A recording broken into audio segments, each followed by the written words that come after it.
In all three of your sciences, you could be required to find the gradient of a graph. So I'm going to show you how to do that in 4 steps in this video.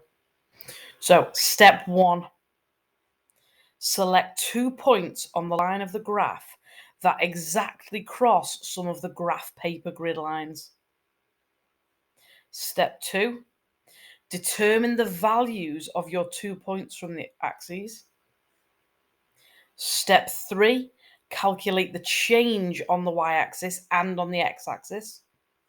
And step 4, calculate your gradient using change in y divided by change in x. So I'll show you on a couple of graphs how to do that. So the first graph I'm showing you is from a paper 2 physics exam. So step 1, I said, was pick 2 points on the line of the graph that cross the grid lines of the paper. Now that's easy for this graph because most of the points do actually follow the grid lines on the paper. The easiest point to pick if you can is 0, 0. Then I could actually pick loads of different points along this line because every little square, it does cross the grid lines. Randomly, I'm going to pick this point. It doesn't matter which point you pick, but I'm going to trace them across from the y-axis and down to the x-axis. So most of you will know from maths, this is the y-axis and this is the x-axis. Now, step 3 was calculate the change on the y-axis and the change on the x-axis. Now, my 2 points go from 0 to 150. So the change in y is 150. My x-axis goes from 0 to 30. So my change in y is 30.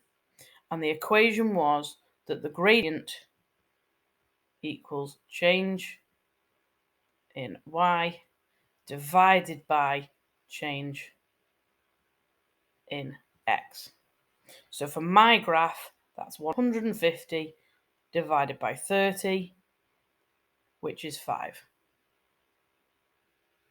Now the only thing I'm missing is units. I've done a change in y, which is meters, and I've done a change in x, which is seconds. So I've done meters divided by seconds, so my unit is meters per second. Now let's do the same steps on another graph. So this graph was from, I believe, a paper 1 biology exam. I think I got it from a question where they were measuring air bubbles coming from pondweed. So it was to do with photosynthesis. Now, as I said, step 1, pick 2 points on the line of the graph that exactly cross the grid lines. Easiest one to pick, if you can, is 0, 0. And I can. The line exactly goes through 0, 0. Now, I can't pick any point on this line like I did the last one. I need to pick one where it exactly crosses. And I'm going to go with, do you know what? I'm going to go with that one. There are loads of places I could pick, but I'm picking this one to make a point. So if I go down, it's exactly halfway between 3 and 4. So that's 3.5. If I go across, making sure I stay on the same line. So if I wasn't doing this on a computer screen, I would use a ruler. That's that point there. Now I've created a problem now because I've got to count up what the little squares mean. Now, if you don't know what each little square is worth, the first thing you do is guess, but you check your guess. So I'm going to guess this goes up in ones, but then I'm going to check from the bottom. I'm going to count up 1, 2, 3, 4, 5, 6, 7, 8, 9, 10. Ooh, this line should be 10, but it says 20. My guess was wrong. I need to go up in bigger steps. I'll go up in twos.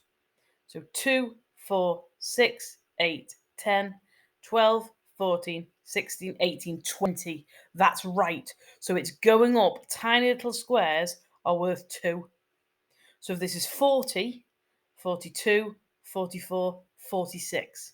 So that one is worth 46. Don't be afraid to guess what the little squares are. Just count up and check you get to the right value. Now I can use my gradient equation. So gradient equals change in y divided by change in x. So my change in y, this is the y-axis. So I'm going from 0 to 46. So it's 46 is the change in y. And on the x-axis at the bottom, 0 to 3.5, 3.5. So getting my trusty calculator, 46 divided by 3.5 is 13.142857. I'm just going to leave it as 13.1 because that's enough. But I've used the exact same steps. Now, one final graph. Now, this graph was from a chemistry exam. It was to do with the temperature change during a chemical reaction, or actually, I think it was several chemical reactions making this substance B. The exam question asked me to find the gradient between this point and this point. Now, it asked me this by saying, what's the gradient between 120 and 240? So it told me I was finding the gradient of this line, not the rest of it. So same thing, I need to pick 2 points on the graph, and I'm going to pick the points where it starts and ends because they seem reasonable. I don't think this one's exactly on the grid line, but I think it's close, so I'm going to go with it. So it gives me this point and this point. Now, I can't pick 0, 0, so it's slightly more tricky. But I've traced it across. I can work out what each square stands for again. Now, again, I just guess what each tiny square is worth. I'm going to guess 10. So 10, 20, 30, 40, 50. Yes, that line is 50, so it goes up in tens. That means this one was 40. And this one, 50, 150, 160, 170. Now I have two y values and I've got two x values, so I can use my equation. Gradient equals change in y divided by change in x. So my change in y is 170, take away 40. My change in x is 240, take away 120. Now 170 minus 40 is 130, and 240 minus 120 is 120. And then I'll use my calculator again. So 130 divided by 120 is 1.08. And there's more decimal places after that, but I think that's all I need. And finally, I think I missed this on the last graph, but units.